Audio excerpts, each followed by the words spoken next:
오늘 우리는 이 디모데전서 5장 1절서부터 4절까지 말씀을 본문으로 존경하며 본을 보이자라는 제목을 가지고 함께 말씀 나누도록 하겠습니다.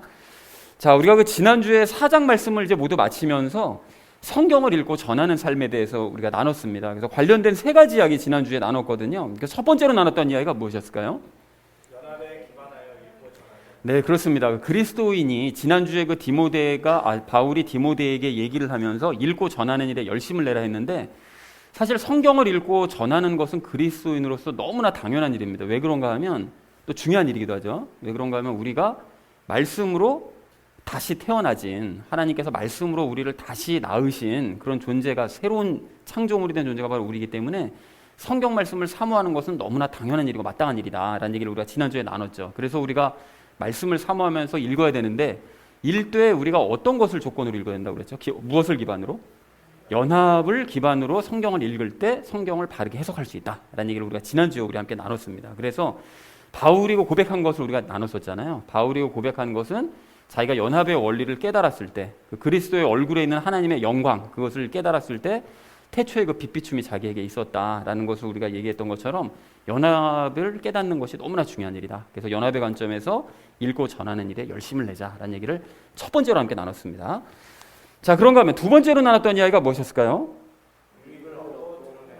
네, 그렇습니다. 성경 말씀을 우리가 읽고 전하면 정말 많은 유익을 얻을 수가 있습니다. 그래서 그 많은 예들 중에서 지난주에 그 한 가지 예를 제가 경험했던 그 한 가지 예를 말씀을 드렸는데, 베드로의 기도를 예를 들었었죠. 그 예수님께서 명령해 주시기를 부탁하는 그런 기도를 드릴 때 정말로 많은 유익을 얻을 수 있다, 삶 가운데라는 말씀을 드렸었죠. 그런데 조건이 있었습니다. 이러한 유익을 얻고자 한다면 그 전에 우리가 앞에서 나눴던 것처럼 성경 말씀을 읽고 전하는 일에 열심을 낼 때 이 모든 일들이 자기에게 이루어질 수 있다라는 얘기를 두 번째로 나눴었죠. 자, 그런가 하면 마지막 세 번째로 나눴던 이야기가 무엇이었을까요? 네, 그렇습니다. 그래서 지난주에 잠깐 세분화시켜서 말씀을 드렸는데, 성경 말씀을 읽으면 영의 구원을 받을 수가 있습니다. 그 예수님께서 말씀하신 것처럼 성경을 탐구하면 그 안에 영생이 있다고 이제 분명히 말씀하셨으니까요. 영의 구원을 얻을 수 있고, 또 성경 말씀을 전하면 혼의 구원을 얻을 수가 있습니다. 그 말씀이 자기에게 돌아와서 자기를 양육하니까요. 그래서 그것을 전하면 그걸 받아들인 사람도 역시 똑같이 성경 말씀을 읽으면서 영의 구원과 혼의 구원을 받을 수가 있다. 그래서 예수님께서 그 요한복음 5장 39절에서 성경 말씀을 탐구해라 라고 말씀하신 이유가 바로 거기에 있다는 것이죠. 그래서 사람들은 성경으로 그럼에도 불구하고 오려고 하지 않지만, 우리는 말씀하신 그대로 읽고 전하기를 행하심으로써 구원을 받고 다른 사람을 구원해 가는 우리 모두가 되기를 간절한 마음으로 소망을 합니다. 그래서 사랑하는 우리 나눔 있는 교회 성도님들 모두는 연합에 기반해서 성경을 여러분 읽고 또 전하는 일에 열심을 내셔서 많은 유익 얻으시고요, 또 자신과 다른 사람들을 구원에 이르게 하는 저와 여러분 되어지시기를 다시 한번 주님의 이름으로 간절히 축원을 드립니다. 지난주에는 성경을 읽고 전하는 삶에 대해서 4장 마지막에서 말씀을 나눴다면, 이번 주는 성도들을 대하는 태도에 대해서 말씀을 하고 계십니다. 그래서 이것을 주제로 이제 각 절을 나눌 건데, 오늘 전체 주제를 이렇게 잡았거든요. 존경하며 본을 보이자라는 것을 이제 주제로 각 절 말씀 나누도록 하겠습니다. 먼저 1절 말씀 우리 함께 읽도록 하겠습니다. 연로한 남자를 꾸짖지 말고 그를 아버지처럼 대하며 젊은 남자들은 형제처럼 대하고 라고 말씀하고 있습니다. 이 연로한 남자를 꾸짖지 말라고 바울이 이 디모데에게 권면을 하는데요. 그 디모데는 비록 이제 연소했는데 한 30대 정도로 이제 추측되는, 굉장히 연소했는데 감독이었으니까요. 목사였기 때문에 때로는 연로한 사람들을 책망할 필요도 있었어요. 잘못하면 그것을 책망할 필요가 있었는데, 그럴 때 그를 꾸짖듯이 말하지 말아라 라고 이제 권면을 한 내용이 되겠습니다. 그리고 그 사람을 이제 아버지처럼 대해라 라고 얘기하는데요. 연로한 남자 그 성도를 아버지처럼 생각하면서 대해야 된다라고 얘기를 하고 있습니다. 자, 그래서 1절 말씀을 이렇게 정리할 수 있겠는데요. 연로한 남자 성도는 꾸짖지 말고 아버지처럼 생각하면서 대하고, 젊은 남자 성도들은 형제처럼 생각하면서 대주어라 라고 얘기하는 것이 이제 1절의 의미가 되겠습니다. 이어진 2절 말씀 우리 함께 읽도록 하겠습니다. 연로한 여자들은 어머니처럼, 젊은 여자들은 온전히 순결하게 자매처럼 대하라 라고 말씀하고 있죠. 여기 온전히 순결하게 자매처럼 대하라라는 것은 그 젊은 여자들을 대할 때 순수한 마음으로, 그에게 뭐 이상한 어떤 생각을 갖지 말고 순수한 마음으로 남매처럼 생각하면서 그를 대해주도록 하여라라고 얘기를 하고 있습니다.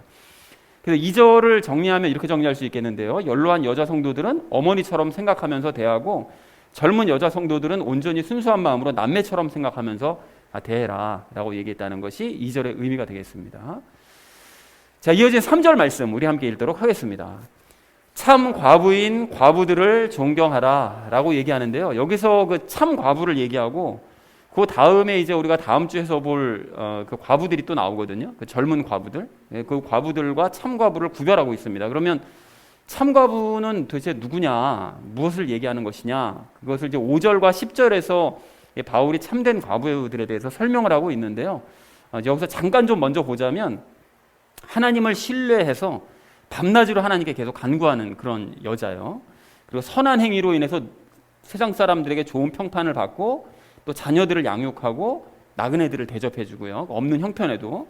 그리고 성도들을 섬기고 교회 와서는 성도들을 섬기고 고난받는 사람을 구제하고 또 선한 일을 부지런히 따르는 그런 여성. 그렇게 홀로 된 여성이지만 이런 일들을 열심히 해내는 여성이 진짜 과부다. 그러니까 보살펴 주어야 될, 교회에서 보살펴 주어야 될 진짜 과부다라고 얘기를 하고 있습니다. 자, 그래서 존경하라고 얘기하는데요. 그리고 목사인 디모데를 비롯한 모든 성도들은 이러한 과부들을 존경해야 된다라고 이제 명령을 하고 있습니다. 명령입니다, 명령. 그렇게 존경을 해야 된다. 그래서 이에 관련된 자세한 이야기는 잠시 후에 제가 다시 한번 말씀을 드리도록 하겠습니다. 3절 전체 의미를 정리하면 이렇게 되겠죠. 참된 과부들을 존경해라라는 그런 의미가 되겠습니다. 자, 마지막 4절 말씀 우리 함께 읽도록 하겠습니다. 만일 어떤 과부에게 자녀나 손자들이 있거든 그들이 먼저 집에서 효성을 보여 자기 부모에게 보답하는 것을 배우게 하라. 그것은 하나님 앞에서 선하며 받으실 만한 것이니라 라고 말씀하고 있습니다. 여기 그들이 먼저 집에서 효성을 보이라고 얘기하는데요. 그 전에 잠깐 말씀을 드릴 게 이 과부들은 교회에서 도움을 받았습니다. 참된 과부들. 그들은 이제 그러니까 원래 교회에 어려운 사람들이 많이 왔기 때문에 그런 사람들 다 도와줬었거든요, 교회가. 그런데 그 중에서 참된 과부들은 이제 교회에서 도움을 받았지만 그런 과부들에게 혹시 자손이 있다면 그런 자손들이 먼저 집에서 그녀를 잘 섬겨주어야 된다는 거예요. 그걸 섬기는 것이 마땅한 일이고 또 하나 이제 목적이 있는데 그렇게 섬김으로 말미암아 과부의 어머니를 섬기는 모습을 보여주어서 그 자손들, 그 후손들이 그들의 후손들도 부모를 섬기는 것을 배우게 해야 된다는 거죠. 그렇게 이게 그 위에 우리 그 아버지 어머니들은 잘 섬겨야 되는 것이로구나. 이거를 후손들에게 이제 보여주어야 된다라는 것을 목적으로 바울이 이야기를 하고 있습니다. 자, 그래서 4절을 이렇게 정리할 수 있겠는데요. 만일 어떤 과부에게 자손이 있다면 그들이 먼저 집에서 효심을 보임으로써 후손들로 하여금 부모 섬김을 배우게 해야 된다. 그것은 하나님 앞에 선하고 받으실 만한 일이다 라고 얘기했다는 것이 4절의 의미가 되겠습니다. 오늘 본문 말씀이 이렇게 크게 어렵진 않죠, 내용이. 그래서 전체적으로 정리를 해보자면 연로한 남자 성도를 꾸짖지 말며 아버지처럼 대하고 젊은 남자 성도들을 형제처럼 대하며 연로한 여자 성도들은 어머니처럼 대하고 젊은 여자 성도들을 남매처럼 대하고 그리고 또한 참된 과부들을 존경을 해라. 그리고 만일 어떤 과부에게 자손이 있다면 자손들로 하여금 과부를 섬기게 해서 그들의 후손들에게 이제 본을 보이게 해야 된다라고 얘기하고 이것은 하나님 앞에 선하고 받으실 만한 그런 일이다 라고 얘기했다는 것이 오늘 본문의 내용이 되겠습니다. 그러니까 전체적인 내용을 보면 목사서부터가 본을 보이고 집에서도 본을 보이고 서로 모든 사람들에게 이제 본을 보이고 한 가족처럼 지내야 된다라는 것이 오늘 본문 내용이 되겠습니다. 그래서 우리가 적용 시간에 3가지 이야기 오늘도 나눌 건데요. 그 첫 번째는 가족과 같은 성도에 대해서, 그 두 번째는 존경의 대상에 대해서, 마지막 3번째는 가정에서의 그 본을 보이는 것에 대해서 그 3가지 이야기 나누도록 하겠습니다. 그래서 오늘 주제요, 존경하면서 본을 보이자라는 것을 주제로 나머지 이야기는 삶에 적용하면서 함께 말씀 나누도록 하겠습니다.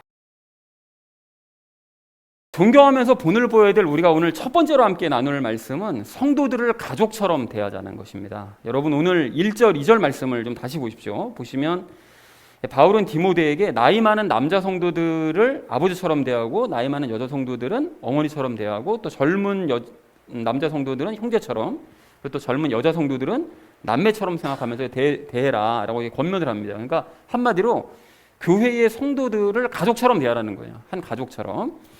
당시의 교회들이 이제 이런 분위기였다는 걸 알 수가 있는 거죠.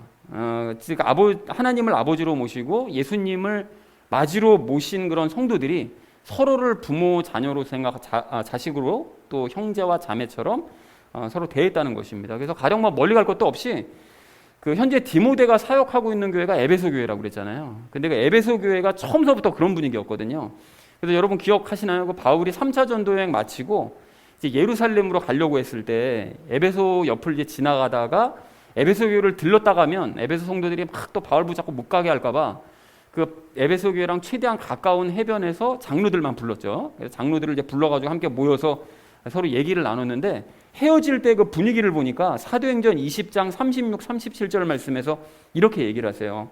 이렇게 말한 뒤에 그가 무릎을 꿇고 그들 모두와 함께 기도하니 그들이 다 몹시 슬피 울며 바울의 목을 껴안고 그에게 입을 맞추며, 그러니까 에베소의 장로들이 바울과 헤어지는 게 너무 아쉬우니까 막 슬피 울면서 바울을 껴안고 입 맞추면서 헤어짐을 막 괴로워하는 이런 모습이더라는 것입니다. 가족과 같은 그런 모습을 보여주더라는 거죠.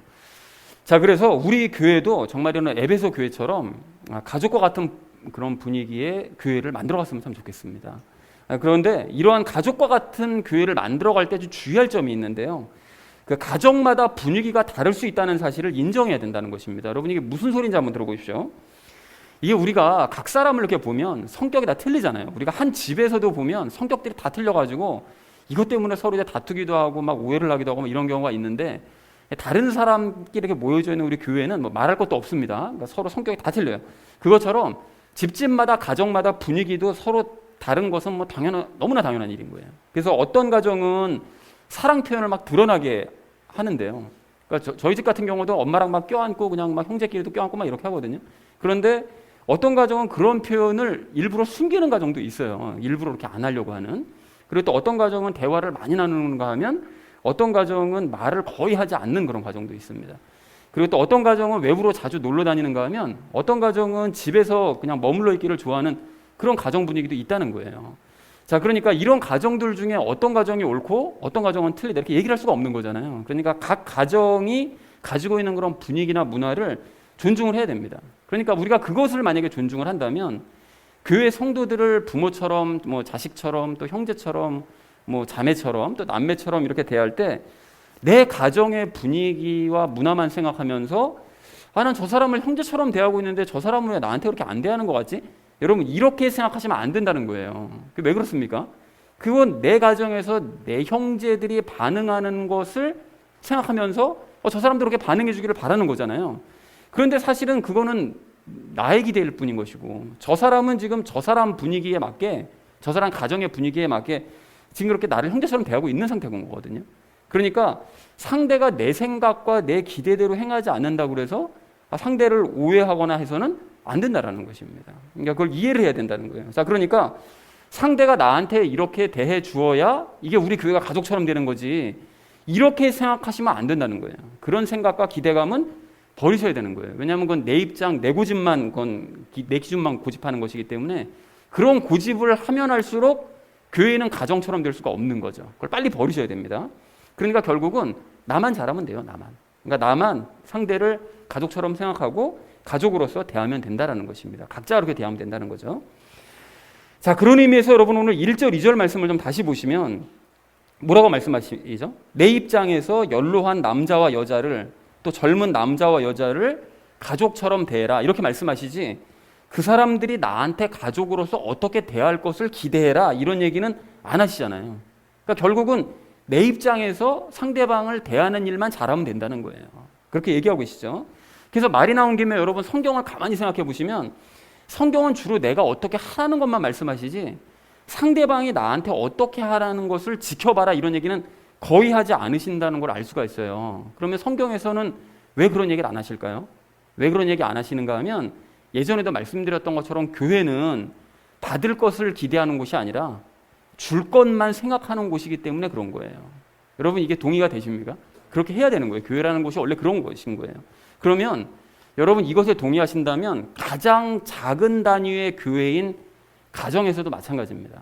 여러분 가정도 가족에게 뭔가를 자꾸 받을 것을 기대하지 말고 주기만 하시면 돼요. 주기만 하시면. 여러분 가족 간에 자꾸 싸우게 되는 그 싸우는 근본 원인이 뭐죠? 결국 그 싸움의 근본 원인을 따지고 보면 자꾸 받을 걸 기대하기 때문에 그래요. 받을 걸. 인정받고 뭘 내가 해준 거에 대해서 대가를 받고 자꾸 받을 것만 생각하니까. 남편 돼서 네가 한 게 뭐가 있냐? 그러면 너 아내로서 네가 한 일은 뭐가 있어? 부모님은 나한테 뭘 해줬는데요? 야, 그러면 너 우리 기대대로 뭐 네가 한 게 있어? 이런 식으로 그냥 싸우는 원인을 보면 다 그냥 내가 받을 거, 우리가 받을 거, 이것만 생각하니까 싸움이 그치질 않는 것입니다. 그러니까 모두가 다 빚쟁이 정신으로 무장하고 있는 거예요. 너 나한테 줘야지. 이만큼 했으면 당연히 내놔야지. 이런 생각을 하고 있으니까 싸움이 나는 거예요. 여러분, 다시 한번 말씀드리지만 가정이나 교회는 받을 것을 기대하는 곳이 아닌 주는 것만을 생각해야 되는 곳입니다. 그러니까 작은 교회인 가정에서 먼저 그렇게 실천을 할 때 큰 가정인 이 교회에 와서도 똑같이 이렇게 행할 수 있게 된다는 것이죠. 여러분, 그런 의미에서 그 지난주 큐티 말씀을 이렇게 기억을 해보시면 다윗이 그 아말렉 족속 쫓아가가지고 결국은 이제 막대한 재물을 빼앗아온 그런 사건이 있었잖아요. 근데 그 사건이 있을 때 끝까지 싸웠었던 그 사람들 중에 일부가 무엇을 주장하죠? 그 시내를 건너지 못한 200명의 사람들이 남아있었죠. 너무 기진해서 남아있던 사람들을 보면서 그 재물 갖고 온 사람 중에 일부가 그러는 거예요. 너희는 싸우지 않았으니까 이 재물 가질 권리 없다. 그러니까 너희는 그냥 가족들만 데리고 그냥 가고 나머지 여기 싸웠던 400명 사람들이 재물을 나눠 가져야 된다. 이렇게 주장을 하더라는 거예요. 그러한 말을 세상적인 이치로만 가지고 따지면 그거 맞는 말일 수 있어요. 그렇게 생각할 수 있죠. 근데 다윗이 그때 뭐라고 대답했는가 하면, 야, 너희가 하나님의 공동체에서 그런 생각하는 거 이거 완전히 틀린 거다 이거. 다윗이 딱 잘라 얘기하더라는 거예요. 너희가 수고한 것만 생각할 것이 아니라 근본적으로 돌아가서 한번 생각을 해보자는 거예요. 생각해보면 너희가 싸우러 가기만 하면 너희가 이기게 만들어주겠다 하신 게 누구냐는 거예요. 하나님이 그렇게 하셨잖아요. 그리고 싸우러 막상 나가보니까 그 사람들이 자기네들의 모든 물건들을 뺏어간 것이 아말렉 족속이라는 것도 하나님께서 가르쳐 주신 거고, 그리고 또 그들이 어디에 있는지를 가르쳐 준 것도 하나님께서 가르쳐 주신 거잖아요. 그러니까 모두 하나님의 인도하심과 능력 덕분에 우리가 이렇게 막대한 재물을 얻을 수 있었던 거 아니냐. 그러니까 이 모든 공로가 하나님의 것이고 이 모든 재물이 다 하나님 거 아니냐. 그러니까 너희가 남들보다 조금 더 싸우는 수고 그거 하나 해놓고서는 이 모든 걸 다 차지하겠다. 이런 생각은 이거 완전히 잘못된 생각이다 라고 다윗이 명백하게 얘기를 하더라는 것입니다. 그런데 마찬가지라는 거예요, 여러분. 우리가 지금 이루고 있는 가정, 이거 누가 주셨냐는 거예요. 누가 주셨습니까? 내가 임의로 택해가지고 이렇게 된 겁니까? 그렇게 생각하는 사람은 그리스도인이 아니죠. 하나님이 주신 거 아닙니까? 우리 교회는 이거 누가 세운 거죠? 하나님이 세우신 거예요. 제가 세운 게 아니고 하나님이 세우셨다는 거죠. 우리가 그걸 인정한다면 우리가 다윗이 선포한 것처럼 내 권리, 내 유익, 내가 받을 것만 주장할 것이 아니라 어떻게 하면 남에게 유익을 나눠줄 수 있을 것인가. 다윗이 그거 생각하잖아요. 어떻게 이 부솔 시내가에 남아있는 200명에게도 똑같이 나눠줄 수 있을 것인가. 이거 고민하는 것처럼 다윗처럼 그것을 고민하는 공동체가 되어야 될 줄로 그렇게 믿습니다. 여러분, 이게 성경의 가르침이에요. 그리고 우리 가정과 교회를 꼭 그러한 공동체로 만들어가기를 간절한 마음으로 소망을 합니다.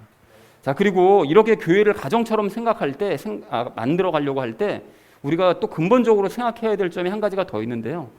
성도들이 한 가족이 되기 위해서는 자격 조건이 있다는 거예요.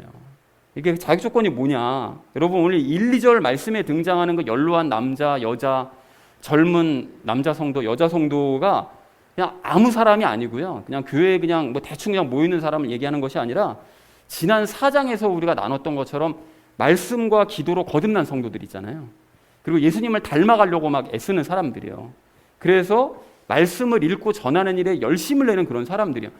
그런 사람들이 여기서 오늘 얘기하시는 연로한 남자, 여자, 젊은 남자, 여자 성도들이라는 거예요. 이게 자격 조건이라는 거예요. 그러니까 지난 4장에서 말씀하신 모습을 전혀 가지지 않은 채 그냥 교회만 그냥 왔다 갔다 하고 소위 그 교회 마당만 밟는 사람들이라고 표현하잖아요. 이제 그런 사람들은 영적으로 한 가족이 될 수가 없다는 거예요. 여러분, 일반적으로 그런 사람들은 또 이게 공통점이 있는데 다른 사람들을 가족으로 생각하지는 않거든요, 자기가. 근데 자기가 가족 구성원의 일원으로 받아들여지기는 바래요. 이런 이제 이기적인 모습이 있다는 거죠. 그러니까 여기에는 뭐 그런 분이 당연히 없으신데 그런 생각을 하는 사람들이 있다는 거예요. 그래서 생각해 보세요, 여러분. 그렇게 다윗의 부하들처럼 자기 권리를 주장하기만 하는 그런 사람이 교회 내에 있다면 그 사람이 교회에서 한 가족이 될 수가 있겠습니까, 여러분? 여러분, 그렇잖아요. 이게 피가 섞인 가족도 가족 중에 여러분 한 사람이 받을 것만 막 기대해요. 왜 나한테 그걸 안 주냐고, 왜 나한테 대우 안 해주냐고, 이런 사람이 있으면 이게 피곤해지잖아요. 그리고 싸움이 날 수밖에 없거든요. 피가 섞인 가족도 그래요. 그런데 피 한 방울 섞이지 않은 남남이 모여있는 이 교회에 그런 식으로 자기 권리만 주장하고 내가 받을 것만 생각하고 남들에게는 하나도 주려고 하지 않고 이런 사람이 한 가족이 될 수 없는 건 너무나 당연한 일 아니겠습니까? 그래서 교회는 말씀과 기도로 거듭난 사람들, 예수님의 피로 하나가 된 사람들이요. 피는 섞이지 않았지만 예수님의 피가 섞여서 하나가 된 사람들.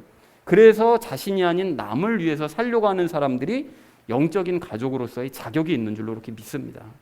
자, 그래서 사랑하는 우리 나눔 있는 교회 성도님들 모두는 오늘 1, 2절 말씀처럼 서로를 가족으로 인식하는 것부터 시작했으면 참 좋겠습니다. 그리고 말로만이 아니라 실제로 사장과 같은 삶을 살아내셔서 가족으로서의 자격을 갖춰가시기 바랍니다. 그렇게 하셔서 이 세상에 존재하지 않는 형태의 가장 아름다운 가족 공동체를 만들어가고 보여주는 저와 여러분 되어지시기를 주님의 이름으로 간절히 축원을 드립니다. 존경하면서 본을 보여야 될 우리가 오늘 두 번째로 함께 나눌 말씀은 존경하고 존경받는 자가 되자는 것입니다. 여러분 오늘 3절 말씀을 좀 다시 보십시오. 3절 말씀이 이제 짧은데 바울은 디모데에게 참된 과부들을 존경해라 이렇게 명령을 합니다. 그러니까 이거를 요즘 말로 다시 해보자면 가난하지만 믿음이 좋은 홀로 된 여인들을 목사들부터 존경해야 된다 이런 뜻입니다. 그러니까 이게 당시의 교회에서는 당연하게 통용됐단 말이에요. 이런 사람들이 존경받아야 된다 이런 말들이요. 자, 그런데 여러분 지금 이 시대를 우리가 비교해서 생각해 보기 전에 그 세상을 먼저 생각해 보면 세상은 여러분 어떤 사람들을 존경할까요? 어떤 사람을 존경하는가 하면 좀 노골적으로 얘기하면 돈 많고 유명하고 힘 가진 사람들을 존경해요. 여러분 이게 특히나 지금 이 시대를 보면 뭐 인간성이나 뭐 사람 됨됨이 이런 건 예전에는 그래도 그런 거 정도는 걸렀던 것 같은데 그런 것도 뒷전이고 일단 가진 것이 많고 유명하고 힘이 있으면 그런 사람들을 일단은 존경하는 경향이 있습니다. 그 지난주에 제가 인도의 교육에 대한 그 다큐를 봤는데요. 그 아이들이 국가에서 운영하는 그 공대, 인도가 꽤 오래전서부터 아예 국가적으로 그런 공대들을 양성을 하더라고요. 그래서 전국에 같은 이름의 공대가 굉장히 많이 캠퍼스가 여러 개가 있는데 그 공대를 가기 위해서 아이들이 피나게 노력한다는 뭐 그런 내용이었습니다. 그래서 공대를 가기 위해서 부모들이 정말 없는 형편에도 그냥 재산을 털어서라도 애들을 그 학원에 비싼 학원에 막 등록시키고요. 그리고 뭐 아이들은 코피가 터지게 공부를 해서 그 공대를 가기 위해서 노력을 하는 거예요. 그리고 대학에 간 이후에도 우리나라 같은 경우는 애들이 놀잖아요. 그런데 그러지 않고 새벽까지 공부하기를 마다하지 않는 그런 모습들을 보여요. 애들이 새벽 3, 4시에 잔대요. 그러니까 전부 대학 가서도 정말 열심히 하더라고요. 그 아이들이 이렇게 열정적으로 공부하는 데에는 그 목표가 있기 때문인데요. 그렇게 공부하고 졸업을 하고 나면 상당수가 이제 미국으로 갑니다. 그런데 너무 황당한 것이 그 학교에 보면 그 뭐 어설픈 그런 기업들이 아니에요. 뭐 MS나 뭐 이런 데 있잖아요. 뭐 그런 데서도 그냥 뭐 구글이나 이런 데서 그냥 아예 그냥 스카우트 제의서가 그냥 꽉꽉 쌓여 있어요. 이렇게 아이들을 다 한 명씩 데려가려고. 그리고 미국으로 가려고 하는 그런 인도의 그 아이들은 그 가는 아이들은 현장에서 아주 특출난 능력도 보여준대요. 열심히 하고요. 그래서 승승장구한답니다. 그래서 지금 미국의 그 유명한 IT 기업들 거기서 그 상당수의 그 CEO들이 거의 인도 사람이라는 거 알고 계세요, 여러분? 굉장히 많은 사람이 인도 사람들이거든요. 그래서 아이들이 그러다 보니까 그렇게 미국에 가서 굉장히 유명한 기업의 CEO가 되어 있는 그 인도 선배들을 굉장히 존경하는 거예요. 그리고 도전도 받는 거죠. 나도 저렇게 될 수 있다라는 거 도전도 받는 거죠. 그래서 인도의 아이들이 그렇게 이제 눈에 불을 밝히고 공부를 하는데 또 바닥 인생을 뒤엎을 수 있는 그런 찬스잖아요. 애들이 그렇게 공부하지 않으면 그냥 공장지대에서 살면서 그냥 일평생 그 공장 기계 돌리면서 살아야 되는 거예요. 아니면 벽돌 나르든지. 그러니까 그런 그 삶을 뒤집어 엎을 찬스를 얻기 위해서 열심히 공부들을 하더라고요. 자, 그런데 제가 그거를 보면서 이제 한 가지 근본적으로 들었던 생각이 무엇이었는가 하면 그 아이들이 그럼 미국으로 진출한 선배들을 왜 존경할까? 왜? 여러분 왜 존경한다고 생각하세요? 당연히 선배들이 그곳에서 부와 명예를 얻었기 때문에 존경하는 것입니다. 그들을. 그러니까 자기의 유익과 연관이 있는 거예요. 이게 다. 그래서 만약 그 선배들이 그렇게 공부 열심히 한 선배들이 공부만 열심히 잘했어요. 그러면 아이들이 그런 사람을 존경할까요? 존경할 리가 없죠.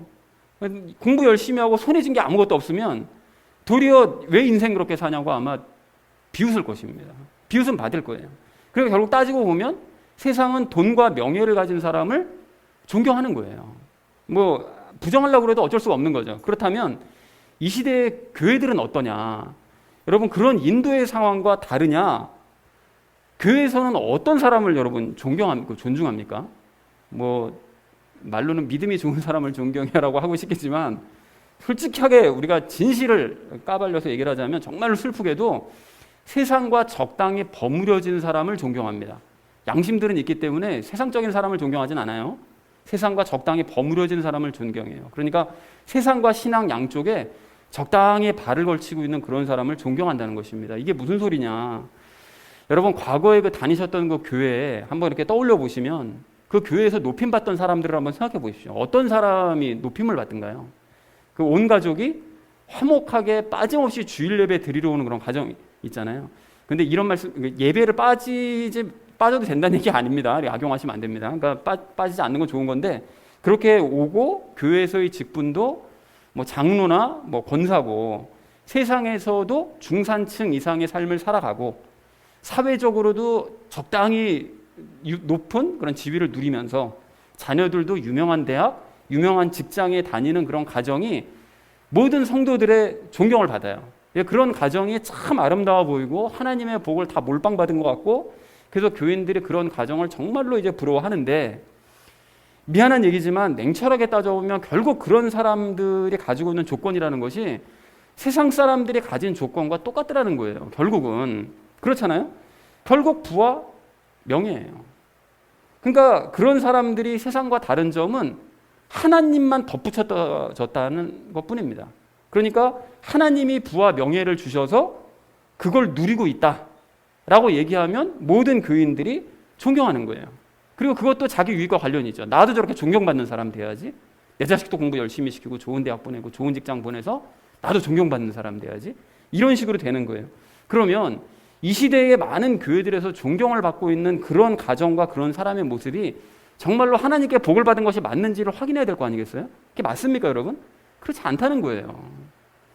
하나님께서 분명하게 말씀하셨잖아요. 예수님께서 분명히 말씀하셨죠. 하나님과 재물은 겸하여 섬길 수 없다. 분명하게 말씀하셨잖아요. 그래서 부자 청년에게도 예수님께서 도전하셨잖아요. 너 가진 거 다 나눠주고 너 지금부터 나 따라와. 말씀하시잖아요. 겸할 수 없으니까요.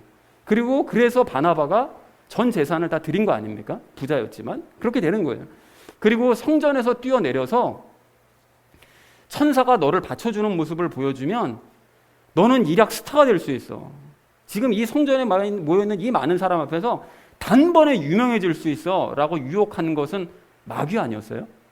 그러니까 사람들에게 유명해지기를 바라고 또 그런 사람을 유명한 사람을 부러워하는 것은 결국 마귀에게서 나온 생각이라는 것입니다. 그러니까 결국은 부와 명예를 존중하는 것부터가 이게 누구로부터 나온 것이냐 우리가 생각해야 된다는 거죠. 그런데 지금 이 시대 교회는 그런 사람을 존경해요. 이게 어디로부터 나온 생각이냐는 거예요. 자, 그렇다면 교회는 그리스도인은 어떤 사람을 존경해야 되느냐? 오늘 3절 말씀에서 정답을 말씀하고 계세요. 참된 과부들을 존경하라는 거예요. 여러분 참된 과부가 어떤 사람들이라고요? 정말 가난한 사람들이에요. 가진 게 아무것도 없는 사람이에요. 의지할 게 아무것도 없는 사람이에요. 그런데 5절에서 뭐라고 말씀하십니까?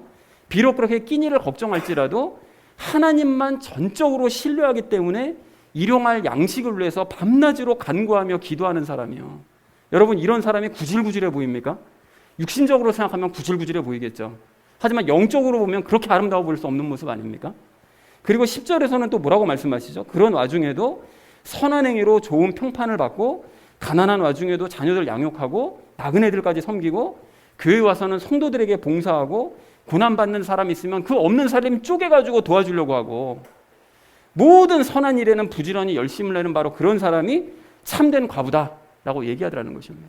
한마디로 정리하자면 사회에서나 가정에서나 교회에서나 장소를 불문하고 자기 형편보다는 남을 생각하면서 살아가고 그러한 삶을 살기 위해서 늘 하나님 신뢰하면서 밤낮으로 간구하는 삶을 살아가는 사람, 바로 그 사람이 참된 과부요 참된 그리스도인이라고 얘기하더라는 것입니다.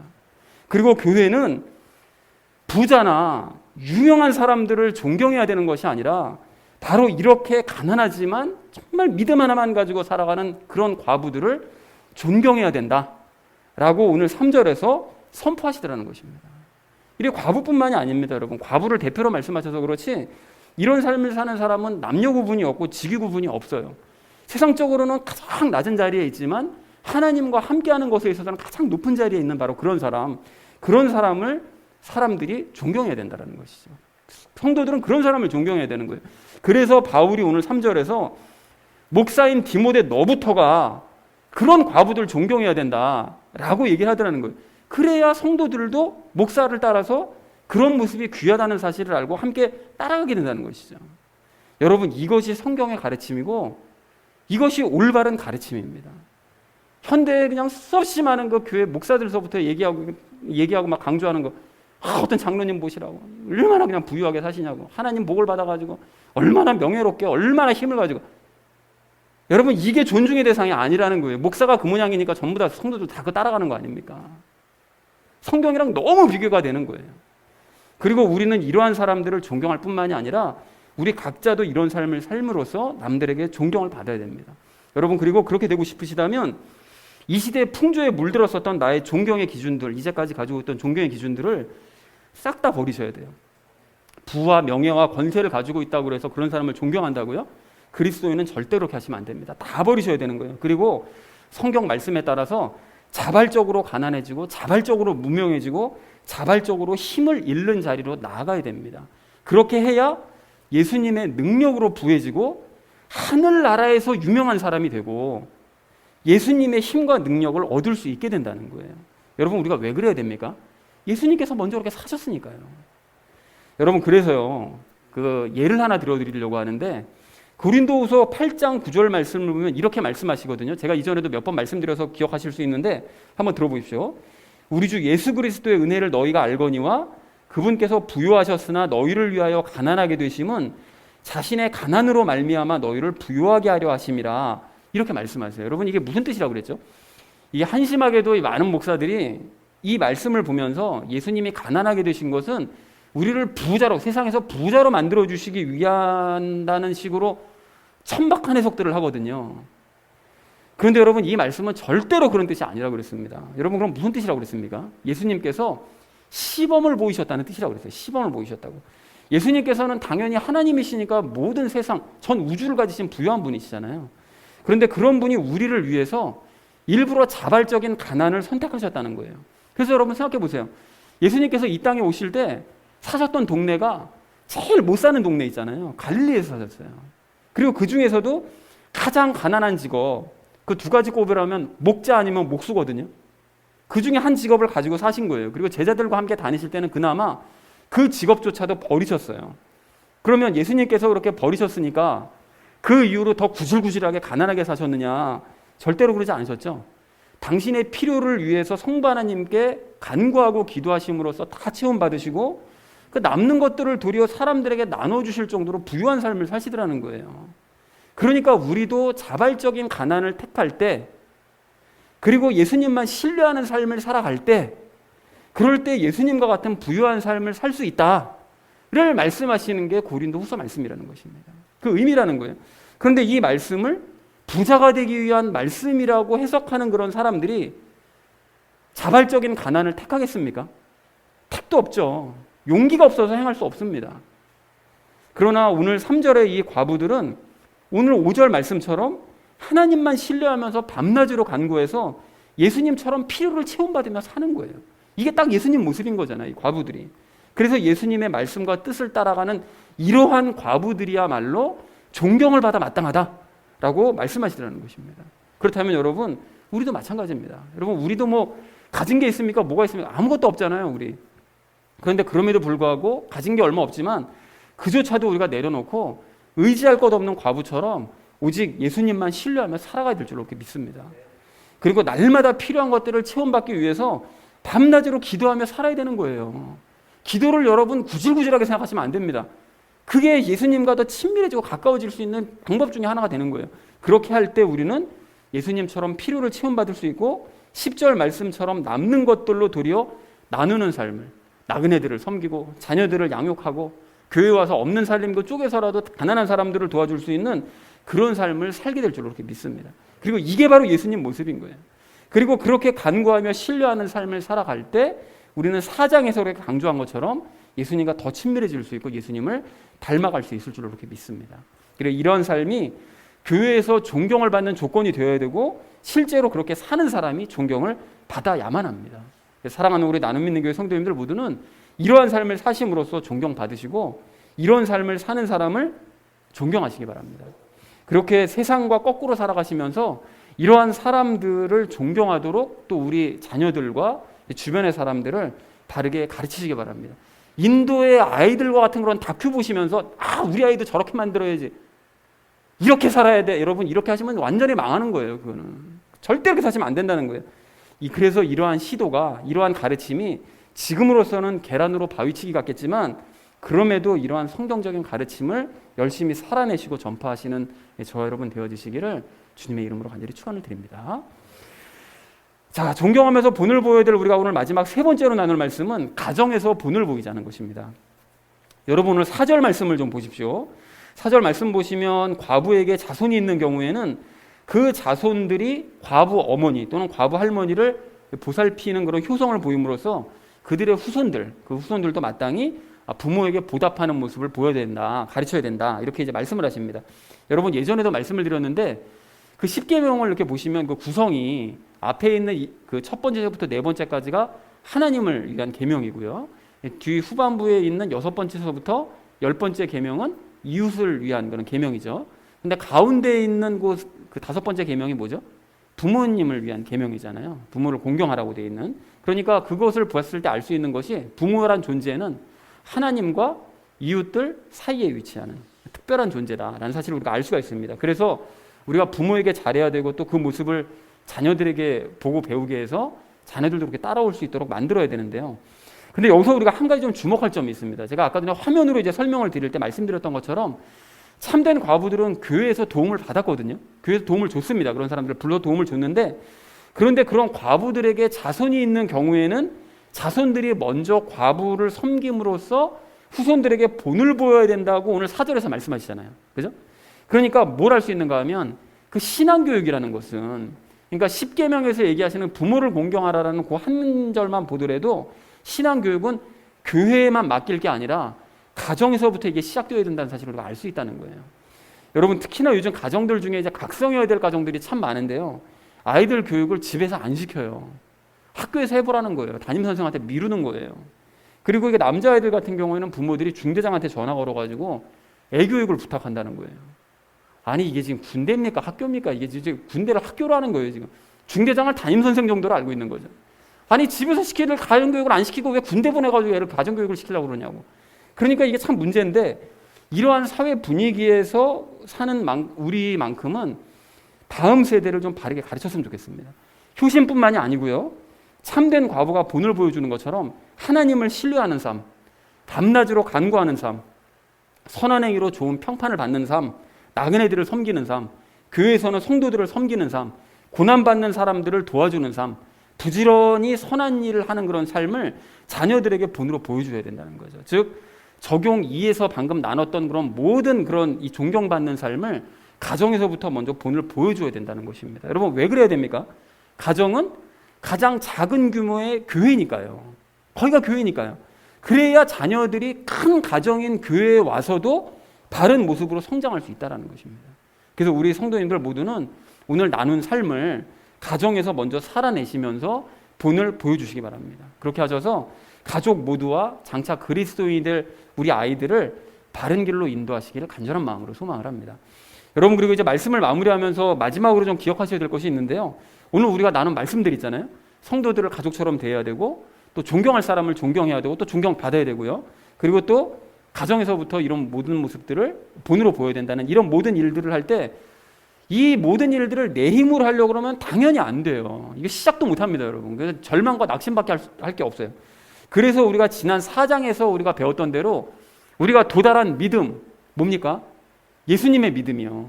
그 예수님의 믿음으로 이 모든 일들을 행하려고 할 때 할 수가 있는 거예요. 예수님을 신뢰하면서 예수님께서 이루어 주셔야 됩니다. 간구할 때 이 모든 일들이 된다는 거예요. 그리고 이 모든 예수님의 믿음으로 이런 일들을 행하려면 기본적으로 말씀과 기도의 삶을 사셔야 됩니다. 그래서 사랑하는 우리 나눔 믿는 교회 성도님들 모두는 가장 작은 교회인 가정에서 먼저 본을 보여야 된다는 사실을 잊지 마시기 바랍니다. 그리고 그 일을 말씀과 기도 중에 예수님의 믿음으로 하나씩 하나씩 행해 나가시는 저와 여러분 되어지시기를 주님의 이름으로 간절히 축원을 드립니다. 존경하면서 본을 보이자라는 것을 주제로 말씀 나눴는데, 첫 번째로는 성도들을 가족처럼 대하자고 얘기를 나눴었죠. 그래서 성도들은 서로 누구처럼 대해야 된다고요? 가족처럼 대해야 된다. 서로가 가족처럼 대해야 된다고 얘기를 했었고요. 그러나 가정마다 분위기가 다르기 때문에 내가 바라는 모습을 상대방에게 뭘 하면 안 된다고요? 기대하면 안 된다. 상대방이 그걸 바라면 안 되는 거죠. 자, 그리고 그렇기 때문에 받을 것을 기대하지 말고 뭐만 생각하자고요? 줄 것만 생각하면 됩니다. 그러니까 각자가 내가 저 사람을 그냥 가족처럼 생각하면서 내가 할 수 있는 걸 하자. 서로 그렇게 하면 모두가 가족처럼 되는 거죠. 어느 순간서부터. 자, 그리고 성도들이 한 가족이 되기 위해서는 무엇이 필요하다고 마지막으로 말씀드렸었죠? 뭐가 필요하다고 그랬었죠? 이게 필요합니다. 자격 조건이 필요하다라고 말씀을 드렸었죠. 한 가족이 되기 위해서 자격 조건이 필요한데, 그 자격 조건이 뭐냐? 이것과 이거로 거듭난 사람만이 영적 가족이 될 수 있대요. 뭐였죠? 말씀과 기도로 거듭난 사람만이 영적인 가족, 한 가족이 될 수 있다라고 말씀을 드렸습니다. 자, 그런가 하면 우리 두 번째로 나눴던 이야기가 존경하고 존경받는 사람이 되자고 그랬는데요. 불신자들은 이것을 가지는 사람들을 존경해요. 뭡니까? 이것과 이거. 부와 명예를 가진 사람을 존경해요. 이게 아니라고 얘기하지만 사실은 결국 근본을 따지고 보면 결국 그거예요. 그러니까 그걸 존경하죠. 그런 사람을. 이 시대의 많은 교회는 그리고 이것과 이것 사이에 반반씩 반을 걸친 사람을 좋아합니다. 세상과 어디요? 그 신앙에, 세상과 교회에, 그러니까 신앙과 세상에 반반씩 발을 걸친 사람을 존경을 하는 거죠. 참된 그리스도인은 그러나 이와 같은 사람을 존경합니다. 누구라고 그랬습니까? 아까 전에 참된 과부, 그런 사람을 존경하는 것이 맞는 거예요. 가난하고 아무것도 가진 것 없지만 오직 하나님 신뢰하면서 그분을 이렇게 밤낮으로 간구하는 사람, 그렇게 믿음의 본을 보이는 사람을 존경해야 되는 것이 맞는 것입니다. 그래서 우리도 존경받는 사람이 되기 위해서 어떻게 가난과 무명함과 무력함을 택하자고요? 자발적으로 우리가 가난하고 자발적으로 무명해지고 자발적으로 무력해지는, 일부러 그런 삶을 찾아서 들어가야 되는 거예요. 그렇게 할 때 반대로 예수님으로 말미암아 부여해지고 하늘나라에서 우리가 유명해지고 예수님의 힘과 능력을 얻게 된다라는 사실을 우리가 계속 확인을 하고 있습니다. 그렇게 하셔서 예수님을 더욱 우리가 어떻게 하면서 간구를 하고 예수님과 친밀해져야 된다고요? 참된 과부처럼 예수님을 뭐하고? 더 그분을 신뢰하면서 간구하고 예수님과 친밀해져야 된다라고 얘기를 나눴었죠. 자, 그리고 마지막으로 나눈 이야기는 가정에서 우리가 본을 보이자고 얘기를 했는데요. 참된 과부를 섬기는 것은 어디로부터 먼저 시작이 되어야 된다? 가정에서 먼저 시작되어야 된다고 그랬죠. 그러니까 교회가 아닌 가정에서 먼저 시작되어야 되고, 신앙 교육도 가장 작은 교회인 어디에서 시작되어야 된다고요? 가정에서 시작되어야 되는 것이 맞는 것입니다. 가정에서 자꾸 교회에다가 맡겨놓으려고 그러시면 안 되는 거예요. 먼저 내 가정이 교회이기 때문에 여기서부터 시작돼야 되는 거죠. 그리고 또한 이 모든 일들은 말씀과 기도 중에 어떤 믿음으로 행해야 된다고요? 예수님의 믿음으로 우리가 이 모든 일들을 행해 나가야 된다라고 이제 말씀을 드렸습니다. 자, 그래서 사랑하는 우리 나눔 있는 교회 성도님들 모두는 서로를 가족처럼 대하시기 바랍니다. 먼저 그렇게 인식하시면서 인식하는 걸로 시작하셨으면 좋겠어요. 그렇게 참된 과부와 같은 사람을 존경하시고 또한 그렇게 존경받는 사람이 또한 되시기 바랍니다. 그래서 이 모든 일들을 가정에서부터 시작하시되 무엇보다 예수님의 믿음으로 행하시는 저와 여러분 되어지시기를 주님의 이름으로 간절히 축원을 드립니다.